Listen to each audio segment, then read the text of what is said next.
রাশিয়াতে যারা কাজের বিষয়ে আসবে তারা পিআর পাবে, টিআর পাবে। তো তারা কিন্তু এগুলা পিআর টিআর কোনো কিছু পাবে না, তারা জাস্ট কাজ করবে কোম্পানি। হ্যালো গাইস, আসসালামু আলাইকুম। আশা করি সকলেই ভালো আছেন, আমি আলহামদুলিল্লাহ ভালো আছি। আজকে আপনাদের সামনে আরো একটা নতুন ভিডিও নিয়ে হাজির হলাম।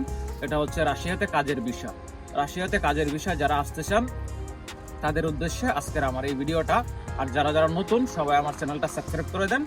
রাশিয়াতে কাজের বিষয় বর্তমান সময়ে কি কি আছে, এটা হচ্ছে রাশিয়াতে বর্তমান সময়ে কাজের বিষয় আসে হচ্ছে কনস্ট্রাকশনের কাজ, যেটাতে স্যালারি বেশি, বাট অনেক ঠান্ডা, তো ঠান্ডার মধ্যে যারা করতে পারেন তারা বিভিন্ন এজেন্সির কাছে যাইতেছেন, আমাকে নক দিতেছেন, তো তারা আসেন।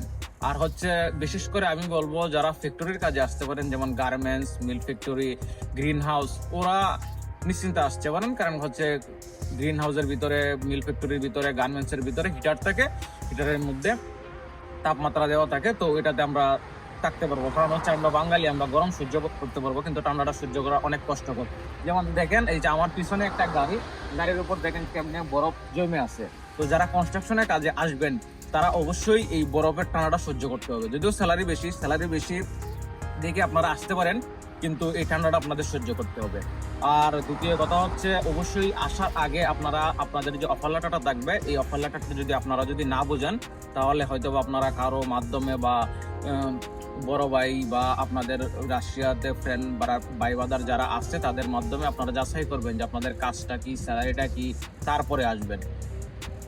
আর আমি রেফার করবো যে বাইরের কাজে না আসাটাই বেটার। কারণ হচ্ছে অনেকেই রাশিয়া আসছে বাইরের কাজে, আইসা আমাকে নক দিতেছে যে ভাই আমি তো বাইরের কাজে আসছিলাম, এখন তো আমার ঠান্ডাটা সহ্য হয় না, তো আমাকে অন্য কোনো কাজে ঢুকায় যাওয়া যাবে কিনা। তো এই জন্য আমি আগেই বলতেছি যে বাংলাদেশ থেকে যারা আসবেন অবশ্যই ফ্যাক্টরির কাজে আসবেন। কারণ হচ্ছে ফ্যাক্টরির কাজটা অনেক সহজ। কারণ আমরা তো ঠান্ডা সহ্য করতে পারবো না, গরম আমাদের জন্য সহ্য করতে পারবো, কিন্তু ঠান্ডাটা সহ্য করাটা আমাদের জন্য অনেক কষ্টকর। তো এই জন্যই বলি, আমাকে অনেক নক দেন, কিন্তু আমি ওয়ার্কার ভিসা নিয়ে কাজ করি না। কারণ হচ্ছে ওয়ার্কার ভিসা একটু সময় লেগে যায়, তো অনেকের এই ধৈর্যটা খোলায় না, যে 2 মাস 3 মাস 4 মাস সময় লেগে যায়। তো এই জন্য আমি বলি না। কারণ হচ্ছে ওয়ার্কার ভিসা আইসা কাজটা করাটা অনেক কষ্টকর বাইরে, আর এটার জন্য আমি ওয়ার্কার ভিসা নিয়ে কাজ করতে চাই না।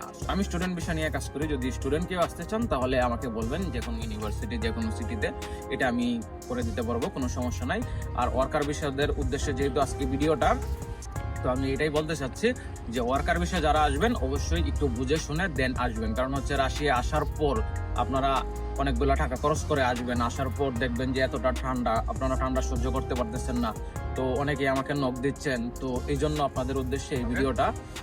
আর একটা কথা হচ্ছে, রাশিয়াতে কাজের বিষয়ে যারা আসবেন তারা কিন্তু অনেকেই এজেন্সি বলে বা অনেকেই বলে যে রাশিয়াতে যারা কাজের বিষয়ে আসবে তারা পিআর পাবে, টিআর পাবে। তো তারা কিন্তু এগুলা পিআর টিআর কোনো কিছু পাবে না।